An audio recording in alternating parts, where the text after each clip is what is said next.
All right, guys, I want to start talking about 8.3, which is going to be, it's called in your textbook trigonometry, but we've been doing trigonometry, but this is kind of one of the key components to really progressing through the rest of trigonometry. So the things we've done with like Pythagorean theorem, like so trigonometry, the word there, tri meaning three, gon meaning angle, metry meaning measurement. So we're talking about put all that stuff together, triangle measurements, right? We've been doing that. We've been doing that since essentially chapter 4. So it's in order, I guess, to progress further with understanding and analyzing triangles is to start introducing what we call trigonometric ratios, okay?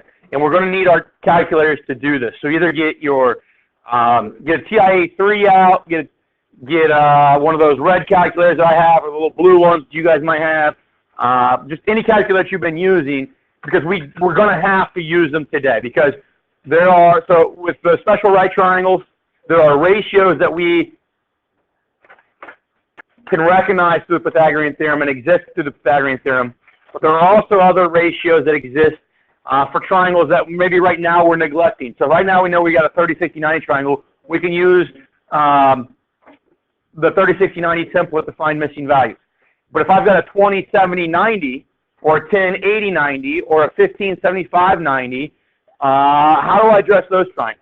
Okay, our calculators are going to be programmed to do that, but I want to show you how they're programmed and where the information that they're getting comes from.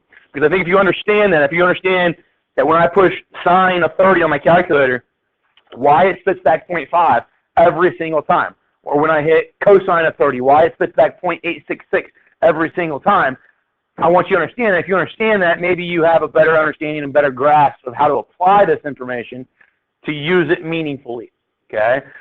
So the first thing I want to do before we get into anything, I want to kind of look at your calculator and open it up and make sure we're in what we call the correct mode, okay? On your calculator, there are two things that you can do with angle measurements. And there's two ways we measure angles. One of them is with degrees, and you guys are familiar with degrees, right? Okay. Usually when we're talking about angles, we're anywhere between 0 and 180, but we can do larger. We can go between 0 and 360. We can actually even go further than that. We can go any measurement as high as we want to. If I want a 1,052 degree angle, we can do that. Okay. Working inside trigonometry, and of course inside trigonometry, we'll talk about why that's possible, how that's possible. But we can talk about angle measurements, okay, with degrees. You guys are familiar with that. There's another tool or another unit that we can use, and it's called radians. Okay. Now radians are not all that comfortable for you because you've never been exposed to them. You don't use them very often. Okay. You've probably never used them, so they would be unfamiliar to you. So things that are unfamiliar are usually uncomfortable, right? For instance, if I talked about going from here to Cleveland, you would probably talk about that distance in what unit? Miles, because that's what we're comfortable with, right? It's what we use on a regular basis.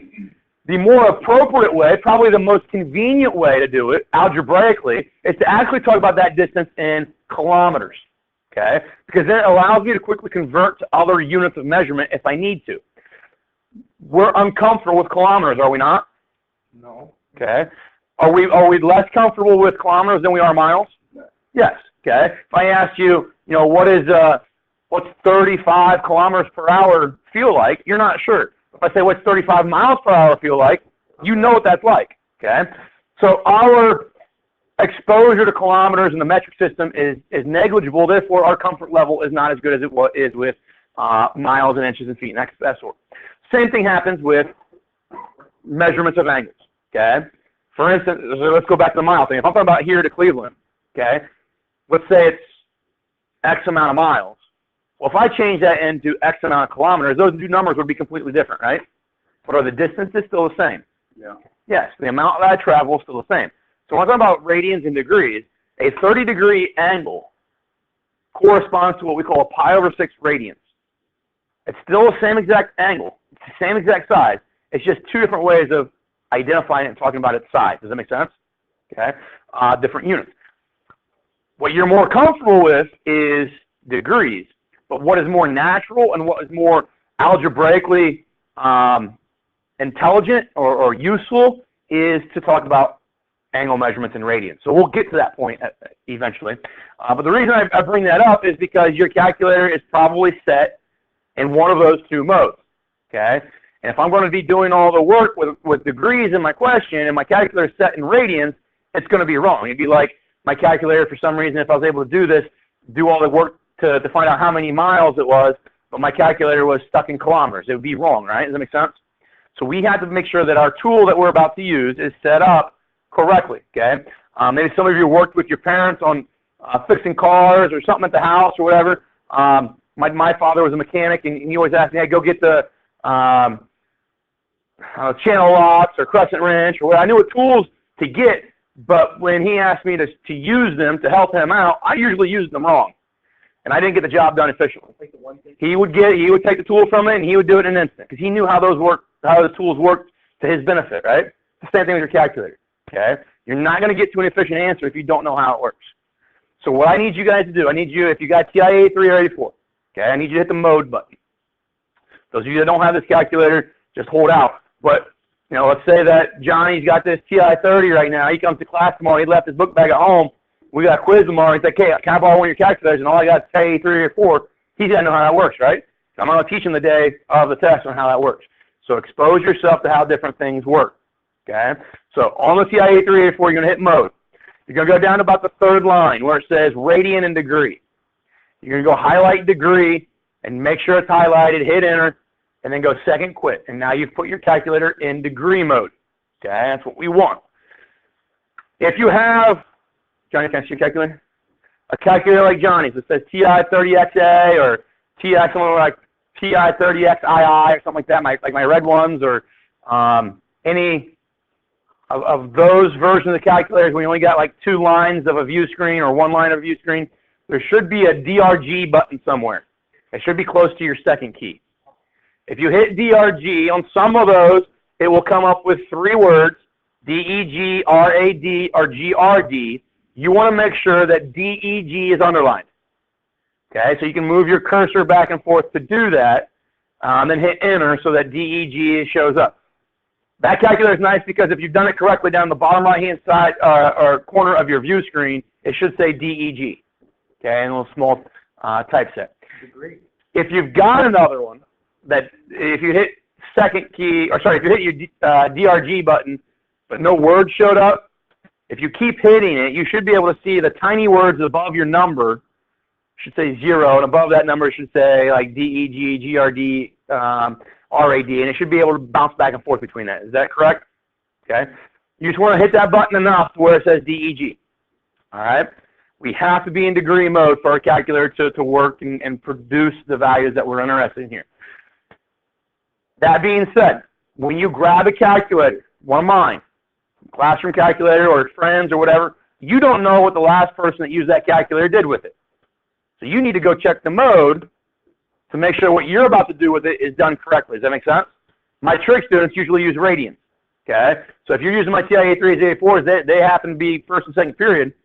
If you grab a calculator that hasn't been used all day except for second period, it's in radians. If you just start plugging away and doing your work, you're going to get every single answer wrong because you're in the wrong mode. Okay, you might go through the algebra right, but using your calculator incorrectly poses a problem. If you're in Desmos, one second. If you're in Desmos, okay, because this is an option, and this is the calculator that your end of course exam will give you. Okay, it is defaulted to go into radians. Radians is, like I said, it's the most convenient algebraically. It's the most convenient mode to use, or unit measurement to use. We need to make sure that degrees is down here highlighted. We click on the wrench, just click on that, okay? We can flop back and forth. What's kind of stinks about Desmos is that every time I reload it, so if I shut that website down or whatever and open back up, what does it jump back to? Radians, so I got to change it, okay? Now that is the calculus presented on the end of course exam to you if you choose to use it. On the end of course exam, when I go from question 1 to question 2, everything regenerates. So in question 1, if I change to degrees, when I go to question 2 and open the calculator up, it's going to regenerate, and it's probably going to set it back to radians. Does that make sense? Okay. You have to be cautious of that. The first year that end of course exam was taken, A lot of people miss questions because they didn't realize that the calculator was resetting itself back to radians every single new question, okay, that dealt with these trigonometric ratios. So we need to be able to do that, all right? GeoGebra, a little bit different. I'm going to show you how to use GeoGebra right now. GeoGebra is actually predicated off of degrees first. So it should be all right if you open up GeoGebra and start using it right away. What I want you guys to do to make sure everybody's got the right mode, type in sine of 30. Sine of 30. What did you get back? 0.5. 0.5.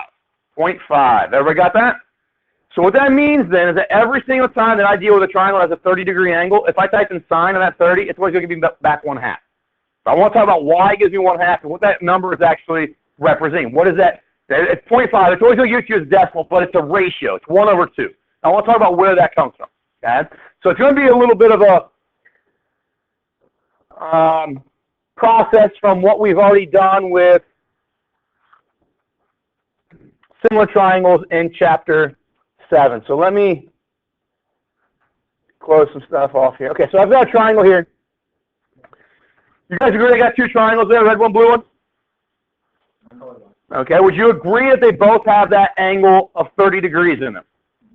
Okay, so they both got angle B in them. They both also have angle E and angle F that are right angles. So those two triangles, red one, blue one, are what to one another? They're similar. Okay, so I want to go through a little bit of a similarity practice that we've done quite a bit of in the last couple weeks. I want to take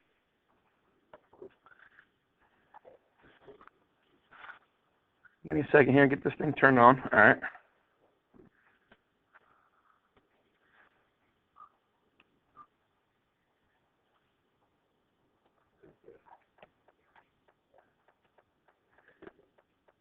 All right, I want to take triangle. I'm going to name the red one as triangle ABE. I'm going to say it's similar to triangle CBF. Okay, we've done that before, right? Then from that, we gain that AB should compare to CB. BE compares to BF, and AE compares to CF. Okay? Each one of those, I'm going to write this kind of ratio there. Each one of those is a red value or a distance that came from the red triangle divided by a distance that came from the blue triangle, right? And each one of those, what those ratios ended up becoming was the same every single time, right? No matter if those two triangles are similar, AB divided by CB ended up being the same thing as BE divided by BF once they reduced. And that reduction, that value that became reduced, that ratio became what we call a scale factor, right?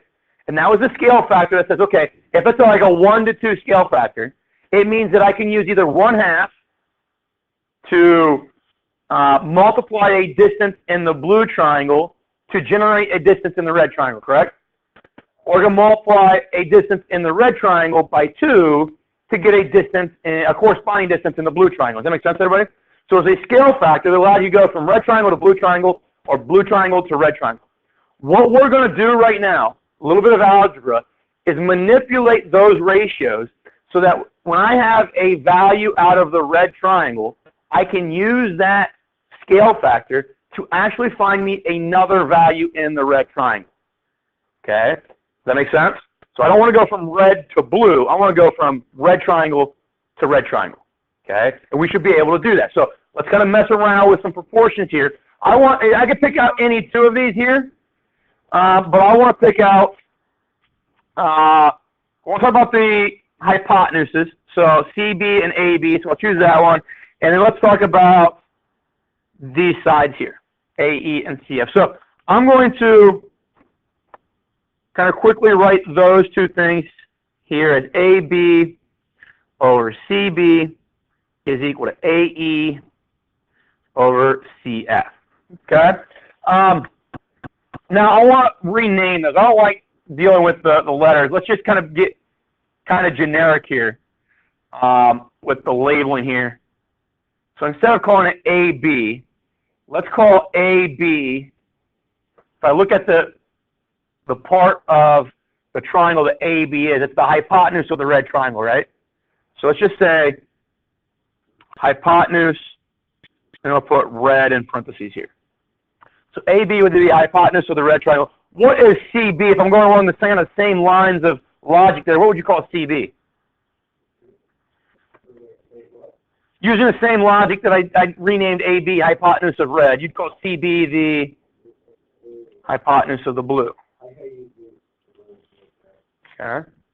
Now AE being this distance here, all of this stuff is going to, the reason I'm doing this, I'm interested in that 30 degrees. Would you guys agree that AE is opposite the 30 degrees? Yeah. Okay, so I'll call AE opposite for the red triangle. And now with the length that it's actually opposite the 30-degree angle in the red triangle. You could do that too, yeah. But I want, because I don't really care that it's the smallest side. I care that it's opposite that angle. Would you agree that CF is opposite that angle in the blue triangle?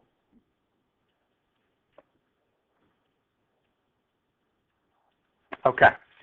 So that's exactly what we have said since chapter 7. Okay. I want to do a little bit of an algebra game here to see that what I'm about to do, what we're about to do, is possible. If I take 2/3 equal to 4/6, would you guys agree that's a true proportion? Have we talked about the ability of taking those two things and replacing them and still getting something that is true? Okay, we've talked about being able to do that, right? Now, 2/3 and 4/6, that ratio is like 0.666666 repeating, right? 2/4 and 3/6 are both 1/2 terminating, but they're both true. The top one, 0.6 repeating, equals 0.6 repeating. That's true. 0.5 equaling 0.5 is still true, right? So we're allowed to flip-flop those two things. So let's come down to, because we're allowed to do it there, that must mean we can do it everywhere, right? I think we talked about just kind of generically, if I had like A over B equals C over D, if I cross multiply, I get BC equals AD, right? Well, if I flip-flop those and rewrite it as AC equals B over D, when I cross multiply, do I still get BC when I cross multiply those two? Do I still get AD when I cross multiply those two? So that's kind of a proof showing you that I can do that regardless of my numbers. It doesn't have to be 2/3 and 4/6. It can be anything. I can interchange the means and still get something that's true. So let's come down to this down here, to bottom left down here. We should be able to take that blue one and that red one and interchange them. Now, what did that effectively do? Now, in each ratio, I'm comparing a red distance to a red distance, right? You see I'm staying inside that red triangle in that ratio? Previously, I had a red distance compared to a blue distance inside that ratio. And that was essentially a scale factor that allowed you to go from one triangle to the second triangle. Now I've got a scale factor that allows me to stay within one triangle. Okay? Now, it's not really necessary, or I guess not 100% finished here. I don't want to leave it this way. Here's my next question to you. Is this true? If I say 2/3 equals 4/6, can I rewrite this as 3/2 equals 6/4? If I cross multiply, do I still get a true proportion here in blue? What did I do from that one to get that one? Okay, that one to that one? Okay, so I'm flipping it as giving the reciprocal, right? So can I do this? Flip that one, as long as I flip this one? Okay, so now, the reason I do that is because now when I take, with GeoGebra, take these distances. So opposite, so I'm always referencing the 30-degree angle. Opposite in the red would be AE, right? AE. I'm going to divide that by the hypotenuse of the red. Hypotenuse of the red is AB. It's going to pull out those two distances. So those two distances, AE is 2 and BE, or not BE, sorry, AB is 4. See how it pulls those two distances out and divides them? Gave me 1/2, okay? If I do the opposite of blue, so that's CF, and divide it by CB, what's it going to give me? 0.5. It's because it takes this distance here,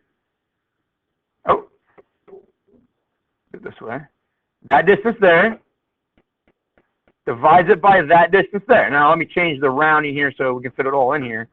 So 3 decimal places. Takes those two numbers and divides them. And it gives me, over here you see 1/2, right? The argument then is, well, is that true for every single triangle that has a 30-degree angle in it? Well, as I move this, you see how that blue triangle changes? You see how CB and CF change, right? Okay, so as let me just kind of clean things, let me erase all this stuff. As I move, you see on the left-hand side, distance CV, distance CF, those are respectively changing, right? This is the quotient of those two things. Does that ever change? No.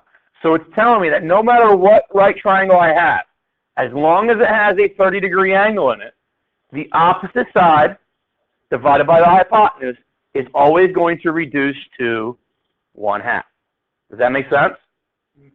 What is nice about that? Well, if I know that that is, let's just look at the blue one now. If I know that hypotenuse is 9.72, can I use that 1/2 ratio to multiply this by 0.5 to get that distance? Does that make sense?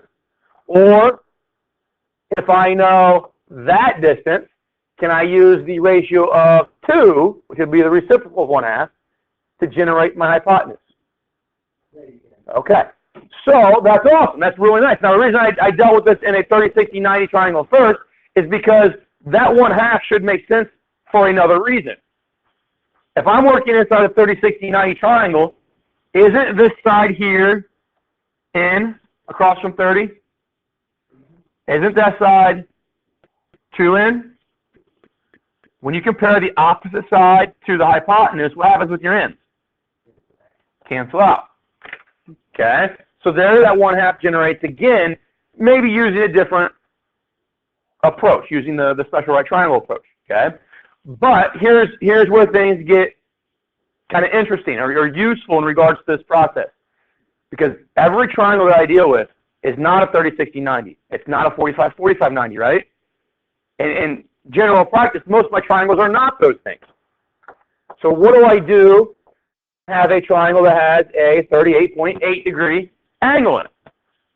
Well, if I take the opposite divided by the hypotenuse of a triangle that has a 38.8 degree angle in it, ratio of 0.627. Okay? Does that make sense? Now, how do I get that ratio? My calculator is stored with that ratio. Opposite divided by hypotenuse we refer to as the sine function. Okay? So type in on your calculator real quick, hit the sine key, and that's why you got to be in degrees.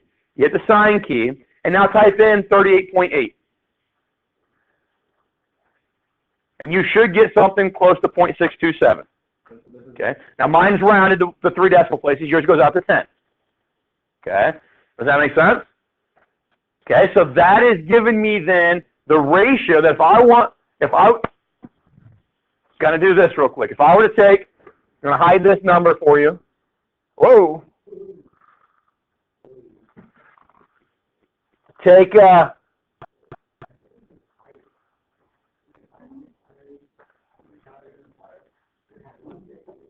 okay, take that number right there, 7.861, 7.861. Type that in your calculator. Okay, so the ratio that I had, so what we had, 38.8, was that what we had? Let me get that back up here. Okay, take that number of 7.861 and multiply it by 0.627. 0.627 gives you 4.92. Okay, what is that 4.92? It is No. It is that side length. Does that make sense to everybody? Yeah. So the .627 number, or sine of 38.8, is the stored ratio that allows me to go from one side of my triangle to the other side of the same triangle. Does that make sense? So what this allows us to do, if I know an angle and I know a side length, it's a scale factor that will generate the other side lengths. Okay?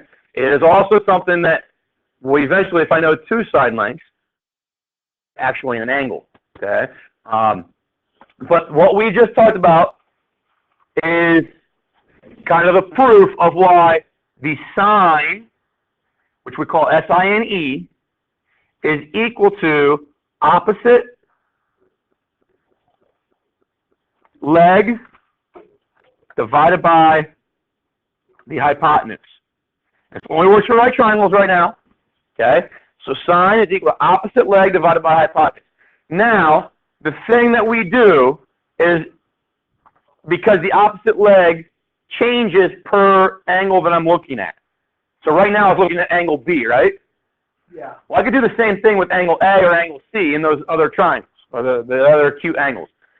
If I'm looking at angle A, there's a different side that is opposite A than the side that is opposite B. Does that make sense to everybody?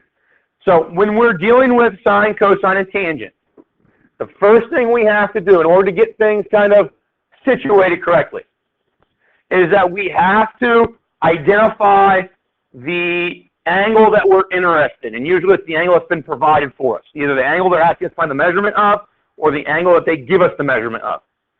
Okay, that's going to kind of draw our focus there. So here, maybe they tell me angle A was the 30-degree angle or something like that. Okay?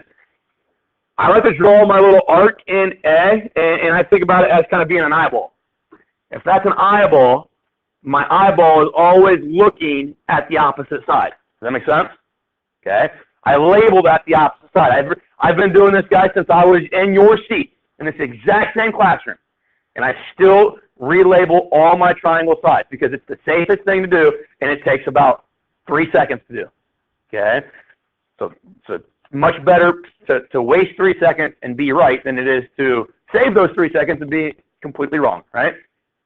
So I'm going to label that as opposite. I'm then going to find my right angle and go opposite it and write down my hypotenuse. Okay? And that leaves one side left over that doesn't have anything written in it, and we call that the adjacent side. So this would be the leftover side here, called adjacent. Now there is a question, well, isn't the hypotenuse adjacent? Would you guys, adjacent means next to, right? Okay, so would you guys agree that AB is next to that yellow angle A? Yeah, okay. Would you also agree that the hypotenuse is next to it? But you never call your hypotenuse adjacent. Does that make sense?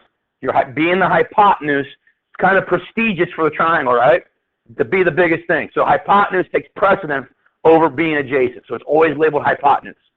Okay? So you can label opposite and hypotenuse first, then you'll never be wrong labeling where the adjacent side goes. You see with the exact same triangle, if I focus over here on angle C, does it produce a different opposite side? A different adjacent side? It's the same hypotenuse though. Okay? So in the last slide we said sine. If I were to say sine of A, always put the angle there for us. So let me write that a little bit better. It looks like this. We say SIN. We still read it as sine. Okay? We put the angle in those parentheses. And then it's opposite over hypotenuse. If I was to label it, opposite would be BC. Hypotenuse would be AC, right? Over here, if I look at sine of angle C, opposite it is AB. Hypotenuse is AC. Do you see how those ratios would be different? They're different, and it's important we understand they're different because we're focused on different angles initially, and that then sets up different opposite and hypotenuse sides. Okay? Does that make sense to everybody? All right. When we deal with trigonometric ratios, you see 3 of them on your calculator. We worked through that GeoGebra showing just how the sine evaluated and gave us kind of that 1/2 or what are those other ratios that we were coming up with when we had like 38.8 degrees, all that kind of stuff. There are 3 trigonometric ratios. There's actually 6. But we're going to talk about 3 of them right now in great detail, and then we'll talk about the other 3 later. But sine, if we look at this triangle, using this triangle, capital A up top being the angle I'm interested in, opposite side, adjacent side, hypotenuse correctly identified. Sine is opposite divided by hypotenuse. Opposite divided by hypotenuse. Okay. Cosine is always adjacent divided by hypotenuse. And tangent is always opposite divided by adjacent. Okay. My thought is, guys, that you could probably do this stuff without any of that introduction of similar triangles that we talked about with GeoGebra at the beginning. But my thought is also that if you understand what we did there with similar triangles, it makes using this stuff a little bit easier, and it makes, I think some people, they do things in math but aren't really sure and comfortable why it's working. I think if you understand why it's working, you develop a better comfort level with it, right? Okay, and if you get stuck because you know how it works or why it works, maybe you get yourself unstuck because of that. Okay, so that's why I like to introduce that kind of stuff. But I can show you the steps. You can all do this by me showing you the steps. I want you to understand. I just don't want you to be a robot doing something, right? Okay, I want you to have some meaning and understanding behind it. So every time I talk about sine, cosine, and tangent, those are the ratios that I'm looking at. Okay, now there's a mnemonic device that allows us to remember this a little bit better. You guys, a mnemonic device, you guys know what that is, right? Yeah. Okay, so like King Henry died by drinking chocolate milk, right? The phrase that allows me to remember something academic. So SOHCAHTOA is the phrase that allows me to remember this. Okay? Now so they're three-letter acronyms. The first letter in each one of those acronyms stands for either sine, cosine, or tangent. Okay? The last two letters tell you how you divide the sides that relate sine, cosine, and tangent. So SOHCAH, S-O-H, sine is the S, O is opposite, H is hypotenuse, right? And it's left to right, we would divide them the way we see them. So O divided by H. Cosine is A divided by H. Tangent is O divided by A. Is it okay with everybody? Yeah. Okay. So SOHCAH, you've heard that before, right? Okay. So Ms. Cole taught this a little bit last year? No. All right. So last year you learned how to use it. Did you learn why it was that way? No. Okay. So there's a couple things that we like to do with SOHCAHTOA. There's a couple different types of questions that show up. The first one is a question like this, where it says, here are three side lengths of a right triangle.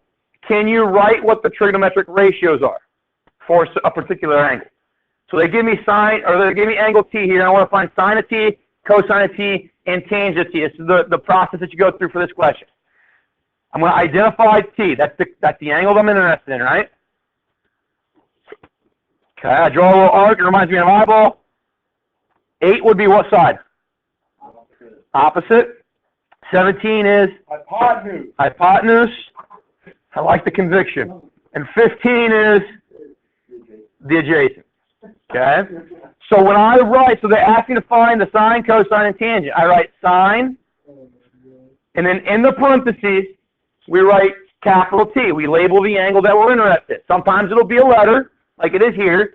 Other times, if I know it's 30 degrees or 52 degrees, something like that, I'll put the degree in there. That's representing an angle, what goes in there. We call it the argument. Okay, every time that we're in a math class and we're dealing with something that's usually non-polynomial, a lot of times they bring in words like logarithms or the sine, cosine, tangent. We have parentheses, a word, and then parentheses. That thing in the parentheses is usually called an argument. Okay? For sine, cosine, tangent, the argument is always an angle. Sine is opposite over hypotenuse, right? What's the opposite side here? 8. What's the hypotenuse? 17. Okay? So what does this mean to me? What does that 8 or 17 mean to me? It tells me that every single triangle, every single right triangle that has that angle T in it, now I don't know how big angle T is, but let's say I had another triangle. Let's say I had this red triangle sitting on top. Would you agree that that red triangle has T in it? Angle T? That means that whatever that side is and whatever that side is, when I divide them, what are they going to divide down to? 8 over 17. Does that make sense? Okay. No matter what right triangle I have, it's got angle T in it, always going to divide down to 8 over 17. Now, traditionally speaking, or normally speaking, we're going to have that number. We'll know what t's measurement is. Okay? Can I find cosine? Yeah. Cosine, we said, was adjacent divided by hypotenuse, right? So it'd be 15 over 17. And then tangent of t, what did we say tangent was? Opposite over adjacent, right? Something, I didn't talk about this with the other class, but this is an interesting feature, and it's one that we use quite a bit later on. Does anybody know what I can do with those two numbers to get that one? I take 8 over 17, divide it by 15 over 17. Do you guys remember how to divide a fraction by fraction? Okay, the 17 is doing up close now in this case. But if they were different, we would take the bottom fraction, multiply by its reciprocal. Does that give me, do the 17s cancel in? Give me 8 over 15, which is that number right there. What was 8 17ths the same as? 8 17ths we said was sine, wasn't it? 15 17ths we said was cosine. So what we find out is that tangent of t is actually whatever sine of t is divided by cosine of t. So that's a neat relationship that's useful for trigonometry. Okay, and we'll talk about that later on and do more work with that. But that is an observation that might be useful. So that's one thing they'll ask you to do. Okay. Something I didn't mention, you know, when I see those sine, cosine, and tangent written that way, S-I-N, we don't read that sin A. We don't read it cos A. We don't read it tan A. Does that make sense? Okay. You know, for some reason, if I'm, you know, writing something about, you know, listing things in like English. Let's say Alex has, he's got good hair. He's got clean fingernails. He's smart. Okay. He's cute. And then I put comma ETC. How do I read ETC? Etc. You don't come across ETC when you read it and go, right? You don't do that. So when I see sin, which is representing sine, I write or read sine. Does that make sense? When I see COS, I read it as cosine. The reason for sine and cosine, we'll talk about this in a couple days. Sine and cosine, pretty similar words, aren't they? Yep, no. Only thing that changes is that prefix CO, right? Anybody want to know what, or anybody think they know what CO stands for? The opposite. Close. Well, what do you know about angle A and angle C in a right triangle? They're the acute angles of a right triangle, and we had one property about them that was always true. They add up to 90. What's the word? What's the word for two angles that add up to 90? Complementary. What's the first two letters of complementary? CO. CO. Okay. So sine. Listen. Sine and cosine. Okay. They're referred to as co-functions because the angles that they represent are complementary with one another, and we'll talk about that as we move on in the next couple days. Okay. That's a question that in the past the end of course exam is try to target to see if you understand. So we'll definitely talk about it. Here's the reason why we want to do these types of or have this understanding of sine, cosine, and tangent, because it allows us now, if I know that I have a 54-degree angle, what we talked about at the beginning of class with those similar triangles, okay, that a 54-degree angle, if I type in sine of 54 in my calculator, it's 0.809 as a decimal. Now it goes on beyond that, but 0.809. What that tells me is that is a scale factor that's going to allow me to take 17 and reduce it down to get W. Does that make sense? Okay. So we're going to go through the process of the algebra that accurately gets me that every single time. Because some people, especially with ratios, we're uncertain. Do I multiply by 0.809 to shrink 17, or do I divide by 0.809 so that I enlarge 17? And we're uncertain about that multiplying or dividing. You've all done it with converting things in science or something like that. If I have, you know, miles and I want to go to feet, do I multiply by 12 or divide by 12? Okay. Or sorry, if I want to go from miles, let's go miles to feet. Do I divide by 5,280 or do I multiply by 5,280? We always have that question, right? So it's the same concept here. Do I divide by my ratio, my scale factor, or do I multiply? This should allow us to get it correct every single time. So what we do is we identify the angle that I'm interested in. The angle that I'm interested in is 54 degrees. That's the one that present me, right? Yep. All right, then I'm going to label everything off of that. What is this side off of 54? Opposite. What is 17? Hypotenuse. Okay. What would this side here be? Adjacent. I'm not going to label it because I don't have a number there or a value, right? No expression there. So not even going to use that. Which trig ratio incorporates the objects that I just defined? Okay. So we call it sine though, right? So sine, when I open that parenthesis, what goes in that parenthesis? 54. It's the angle that I defined all my sides off of. And you said it's equal to, sine is, what was the ratio? You said SOH, right? Yeah. So opposite would be what? W. W. Hypotenuse would be 17, right? Yep. This sets up traditionally a proportion for us to cross multiply. If I cross multiply, how many W's you get?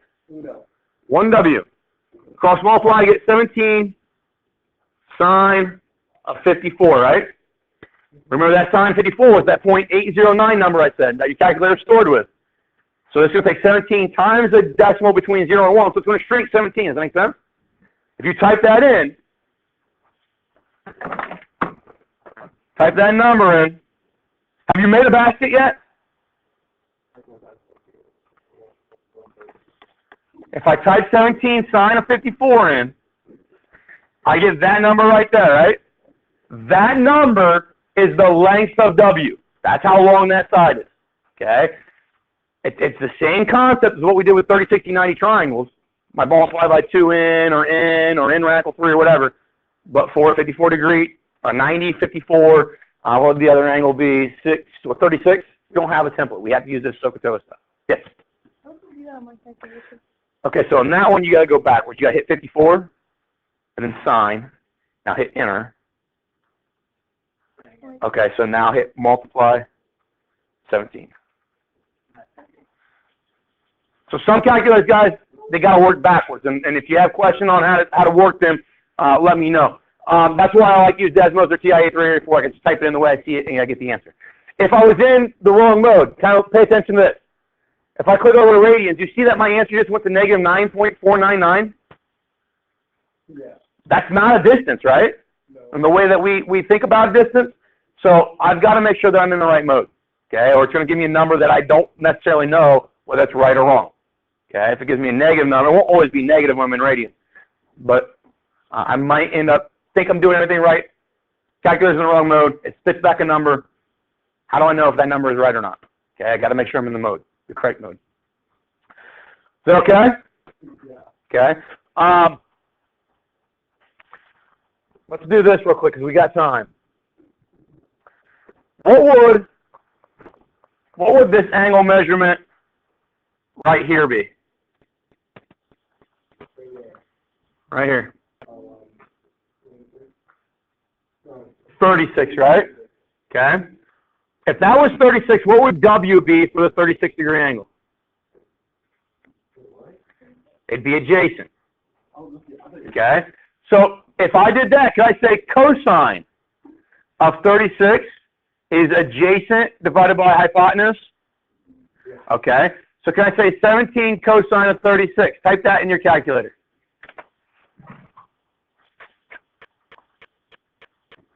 Does that give you the same 13.7 number that 17 sine of 54 gave you? Yeah. Think about this. Think about this. Think about this. How does sine of 54 and cosine of 36 relate? Is 54 the same thing as 90 minus 36? Yeah. Is 36 the same thing as 90 minus 54? Do you see how that angle right there and that angle right there are what to one another? Complementary. There's where the sine and cosine complementary concept comes into play. Okay? So somebody asked, how do I know which one to use? Doesn't matter. Use the 54. I would use the 54 because it's less work, right? Okay? because when I look at 36, W is adjacent to it. It's not opposite it, right? Yeah. Okay, so the side at the top, the horizontal side at the top would be opposite 36, correct? Meaning that W would be adjacent. It's the only option for W. So that's cosine. It's C for cosine, A for adjacent, H for hypotenuse. So K is CAH. Okay. So that's how we know that. No new homework tonight, guys, but we're going to come to class tomorrow, and we're going to do as many of these types of problems we can to get through enough to really get a good grasp of how we apply this stuff. Mm-hmm. Okay, borrow your pen? It might not be on. Thank you. Is that you beeping at me? I like my horn on the truck. It's so fun. Dude, I might